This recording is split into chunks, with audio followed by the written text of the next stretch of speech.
Estamos de regreso en Telediario y ahora nos acompaña Alexandra Ocles, con quien vamos a abordar varios temas. Por ejemplo, hablaremos sobre las competencias que tendrá la Secretaría de Gestión de Riesgos al convertirse ahora en el Servicio Nacional de Gestión de Riesgos. Secretaria, muchísimas gracias. Un placer tenerla aquí en vivo en los estudios. Siempre hemos tratado de tener con usted conexión cuando hemos tenido este tipo de fenómenos naturales, de desastres. Por ejemplo, en el último caso que se dio en Chimborazo, de hecho, están trabajando en un plan de recuperación. Coméntenos un poco. Gracias, Mariux, y un saludo a toda la audiencia. Efectivamente, la Secretaría, a partir de todo el proceso generado por el sismo, ha brindado en primer momento la atención correspondiente a los afectados, a las personas afectadas a nivel nacional, especialmente en las dos provincias, en Chimborazo y en Bolívar, que son las de mayor afectación. Una vez que ha pasado como esta fase de rehabilitación, hemos entrado en una siguiente fase que tiene que ver con la recuperación y la reconstrucción.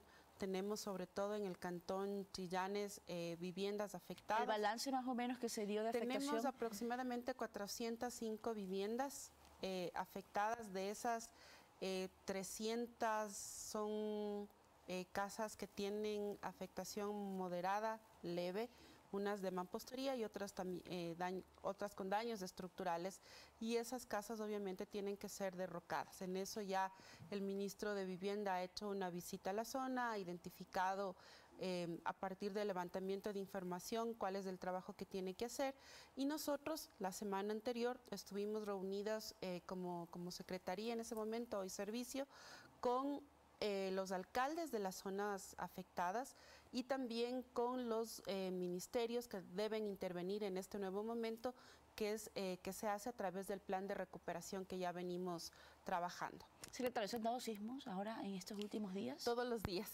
Todos los días tenemos en el país sismos leves de baja magnitud, pero todos los días este país está activo y nos lo demuestra de distintas formas. De hecho, es importante conocer esto, le pregunto, porque está el país realmente preparado en cuanto al personal para una reacción inmediata para estas situaciones que se dan en el país, en este proceso de cambio de la institución. Por ejemplo, ¿de qué forma se va a dar?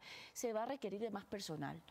Bueno, uno de los aspectos fundamentales de este proceso es obviamente responder al plan de optimización planteado por el presidente de la República. En ese escenario, nosotros hemos discutido a la interna de la institución y creemos que obviamente el mayor énfasis de nuestro trabajo tiene que ver con la parte técnica. Por tanto, vamos a fortalecer la parte técnica y obviamente generar un proceso también de evaluación. El decreto 534 nos da un plazo de 90 días para poder hacer esa evaluación del personal y saber qué es lo que realmente necesitamos, y vamos a estar trabajando conjuntamente con el Ministerio de Trabajo como con Semplades para ir desarrollando el modelo de gestión que permita que la nueva institución, ¿no es cierto?, el Servicio Nacional, pueda tener un desempeño altamente eficiente, que es lo que nos importa para fortalecer nuestra capacidad de respuesta, pero también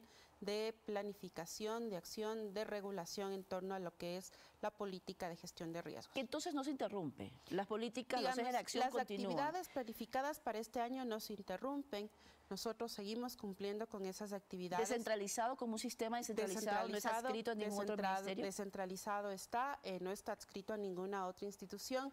Cuenta con un comité interinstitucional que va a permitir, y que además es una oportunidad para transversalizar mucho más la política pública. Por eso quienes integran este comité tienen que ver incluso con las fases de la gestión de riesgos en el país. ¿La planificación, por ejemplo? La planificación, por eso está Semplades con nosotros.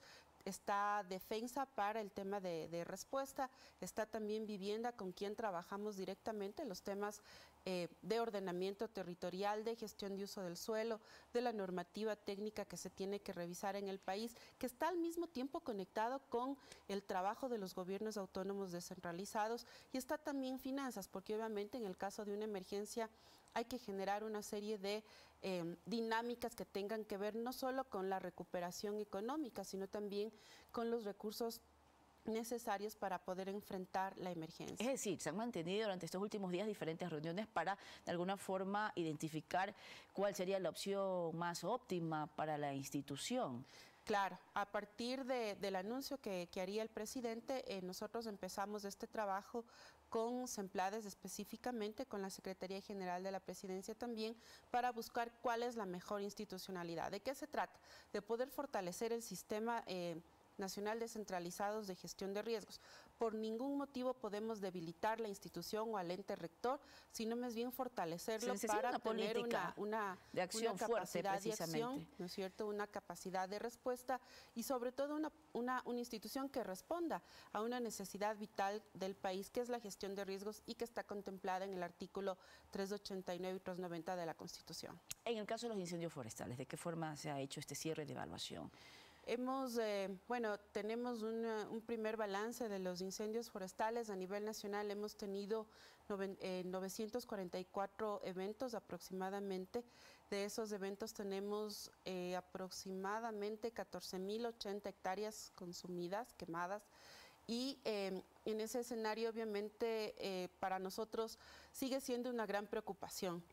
A nosotros nos tocará fortalecer mucho más el trabajo con el Ministerio de Agricultura, por ejemplo, alrededor de lo que significan las quemas agrícolas, que son, si se quiere, una práctica consuetudinaria de nuestros agricultores. ¿Pero qué está sucediendo, secretaria? Porque año a año se pide esto. ¿Será de alguna forma también revisar tal vez las sanciones, de qué forma controlar estas quemas? Por ejemplo, también a veces personas inescrupulosas, una colilla de cigarrillo genera esto que al parecer año a año no se termina. Pasa de todo, es decir, hay una serie de factores que provocan este tipo de incendios forestales. Esos factores tienen que ver, por un lado, con el clima.